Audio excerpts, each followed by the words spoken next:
and welcome to In My Opinion 4 Destiny Connect tick-tock Travelers. Our story takes place in Clockney, a town where there's humans who live together with their robot appliances. Our hero is Sherry, a little girl who is super excited to go to the New Year's Countdown Festival known as Soul Man Fest with her mom and father, but daddy disappoints again as work holds him up. Something strange happens during the festival as once the clock strikes midnight, everyone freezes in time with Sherry, her mom, and a few others not affected. Not only that, but the robots start to go haywire and attack and kidnap humans. After all of that, Sherry finds a mysterious robot named Isaac in her father's office who swears to protect her. So now it's up to Sherry, Isaac, and Sherry's best friend Pegaro to figure out this mystery that will lead them to an adventure with a kooky doctor and time travel. The story itself is simple, cute, and has some emotion to it. This is thanks to the cast of likable characters such as Sherry, our spunky adventurous girl, Pegaro, a smart kid who can't help but be kind of a scaredy cat, and of course the robot friend to you and me, Isaac. While the game does have some serious moments and never goes too hard with it, and it can feel like a lighthearted affair most of the time, especially with the characters' banter. I think the best comparison I got is something like a Disney flick. Also, a story with time travel can sometimes lead to a lot of annoyances,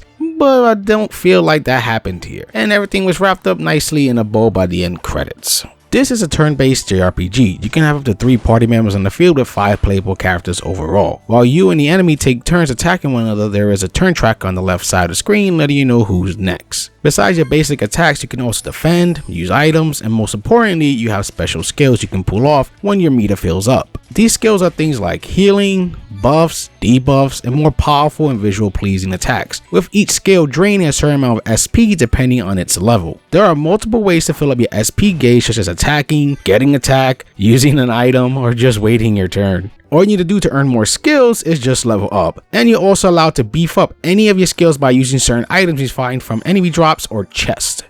Isaac also gets a special gameplay mechanic all to himself, which is transformation. Yep, Isaac can change his form, each with their own set of skills and stats. Counting his basic form, there is 6 with all but 1 being obtained just by progressing through the story. So you'll be changing to things such as a world-class boxer that has a big focus on counters and speed, to a samurai who is great at dealing out big hits and beefing up everyone's attack. These 2 are my favorite. You can improve each of these forms by getting part drops from enemies and heading to the workshop to craft gears. These improvements are things like attack, evasion, new skills, and more. There's 3 different colored gears which are bronze, silver, and gold, and depending on which gear you use improves the stat you unlock even more. Don't worry, if you want to replace a gear with a better one, that doesn't mean a weaker one will just disappear. Instead, it just goes right back to your inventory, letting you slap it somewhere else, which is great since it gets rid of the fear of you feeling like you're losing anything. Another thing Isaac gets for combat is the EX attack, which unlocks when you reach a certain point in the story. This is a super duper attack that is built up the more times you are hit, as you can see by the meter. Depending on which form you are, Isaac can pull off a big attack or buff the team in some way and more. Not gonna lie here, the combat is pretty simple and easy. Don't get me wrong, this doesn't mean it's bad, but if you're looking for a challenge, it's not here. Basically, it's functional and I enjoy it. I like the transformation aspect of Isaac, letting you pick what style of gameplay you want with him,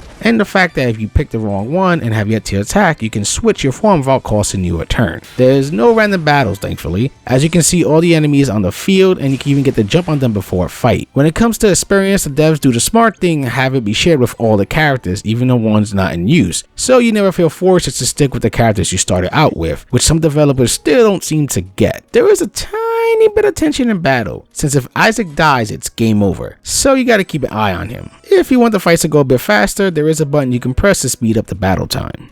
While out in the field or in the dungeons, there are shops you can visit to buy better equipment and items. As mentioned before, you can also use the workshop to gear up Isaac. During an early point in the story, you get the ability to fast travel as well, which comes in handy when you have to backtrack. Before that becomes available, you have to walk everywhere, but hey, at least the game gives you a run button, which actually works pretty damn well. While you progress through the story, you also unlock side bosses, which are just tougher versions of regular enemies. Also, while in town, you can find little items called water orbs that you can spend at home to buy Sherry new outfits. While this is a nice little extra, it does think that the outfits only show up on field and during combat, and not during cutscenes. That's about it though, as there are no side quests, which doesn't really bug me. There's no reason to add it if the developer doesn't really want to, since that leads to padding like, oh, can you please find my cat type missions? And that's not really needed or fun.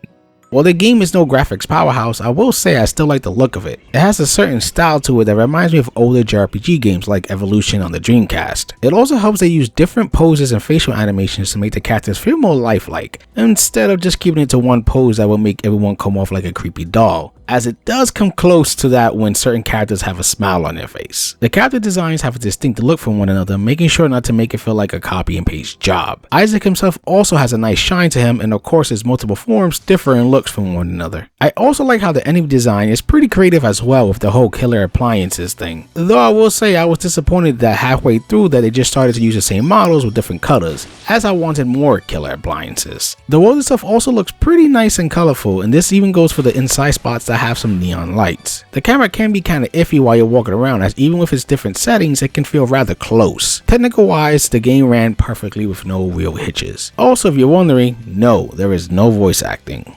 Yeah, while this game can be looked at as a beginner's JRPG, I can't really say it's a bad game. I found the story to be enjoyable and to have heart to it. The combat, while simple, is functional, and I just like the overall look to the game as well. It took me about 20 hours to complete, and the only replay value is on side bosses if you haven't taken care of them already. Besides that, there's not much else, though if you're a trophy hunter, the game goes back before you face the final boss after beating it to do any cleanup. Even with how easy it was, I can't say this game was a waste of my time, so if you're interested, I think it's worth yours. I hope you enjoy my thoughts in this game, and for gamer's sake, keep gaming.